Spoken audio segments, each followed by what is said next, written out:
So good morning, everybody. Good morning. Nice to see you all. So today it's about temptation, and in the gospel this morning we have three temptations of Jesus, and it's also in the first reading in the book of Genesis, and talking about three. As an Irish person, we find it hard to say three because we don't. We find difficulties with our THs. So I'm going to tell you a little story about that. An Irishman arrived in New York, and he found some lodgings, and he found some work, and then he decided now the next thing he had to find was a nice little bar where he could go and have a nice quiet drink now and again on his way home from work and in his free time. So he found a nice little bar in the center of Manhattan, and he would go into that bar, and every time he went in, he would say to the bartender, "Can I have three beers, please?" And so the barman would serve him with 3 beers, and he'd finish them, and then he'd say, "Excuse me, can I have 3 more beers?"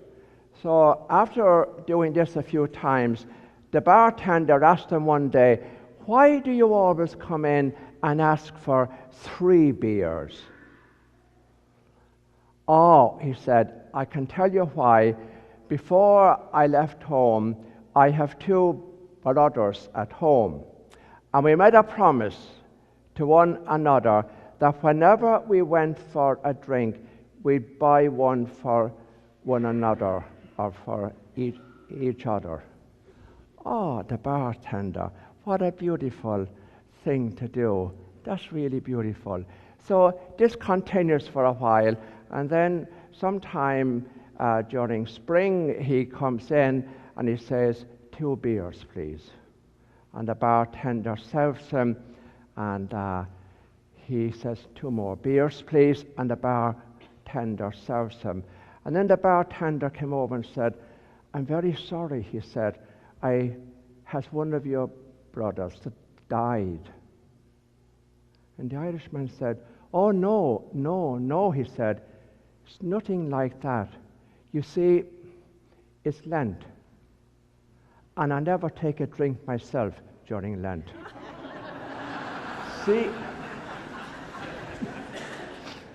See how we can fool ourselves.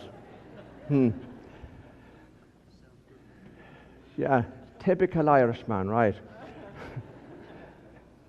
So now I want you to think along those lines, and that's why I used that little story about the 3 beers.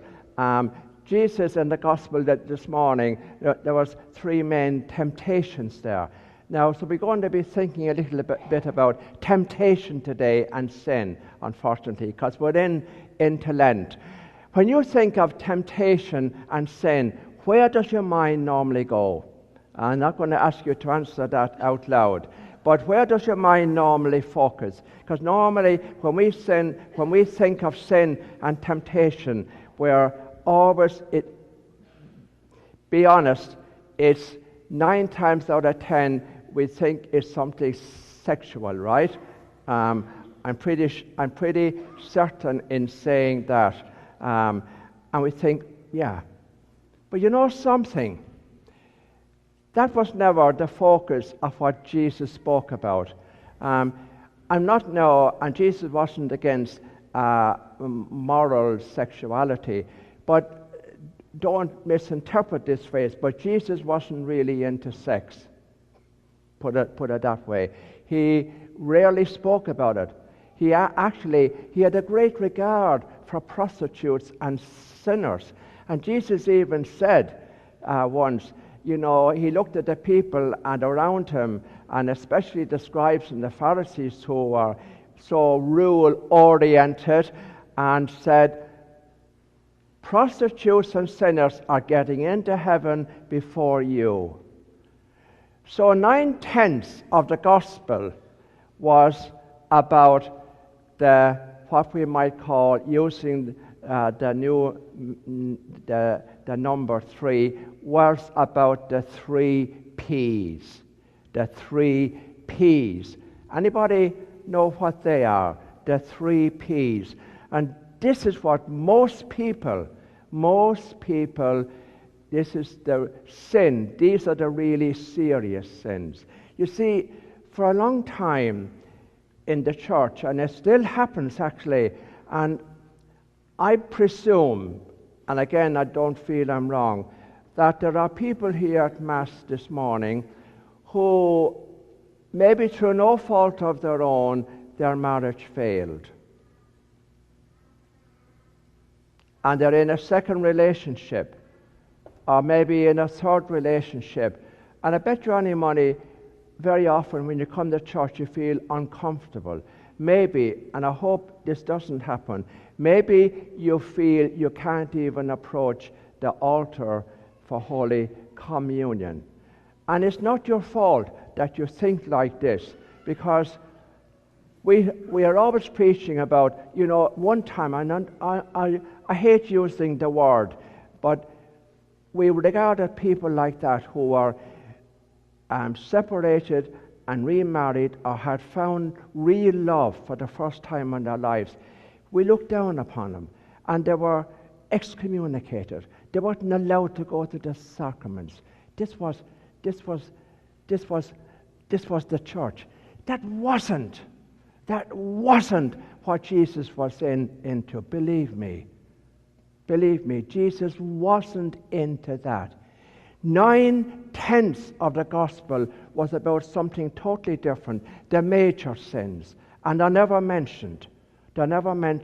Because the church has made very comfortable bedfellows with the 3 P's. I'm talking about power, prestige, and possessions. Power, prestige, and possessions. These are the things that deaden the spirit and numb the heart and really come between us and God, really come between us and Jesus, the Lord, that really do.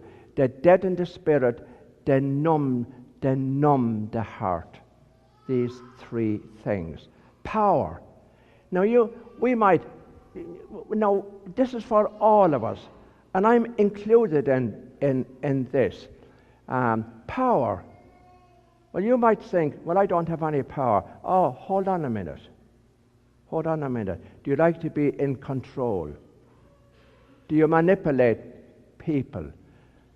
Some people can be very, very controlling with their family, with their friends. Very, very, very controlling. You do it quietly, but you make sure to do what you want to do. Maybe, I don't know, you're married to somebody like that, are you? You don't have to answer out loud. Or don't be looking at her. Don't be looking. Don't look.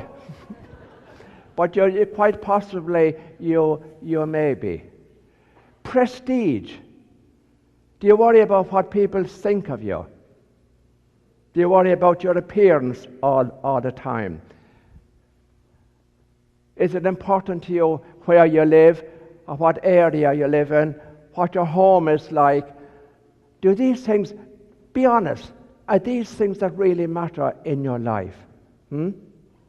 Well, in a lot of people's lives, they are of vital importance.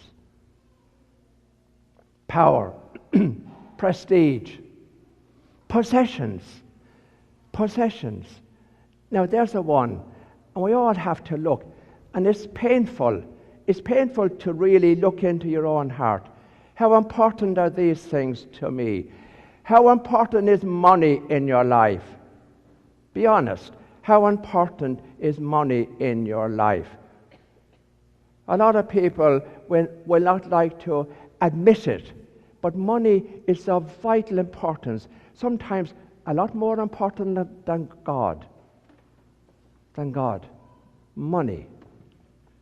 If I were to say to you, and I include myself, hands up those who don't want any more money. Hands up those who want more money. Be honest. Money, possessions, dominant in other people's lives. They occupy 9/10 of our lives sometimes during the day, morning, noon, and night. When the stock market goes down, we are down. When it goes up, we are up.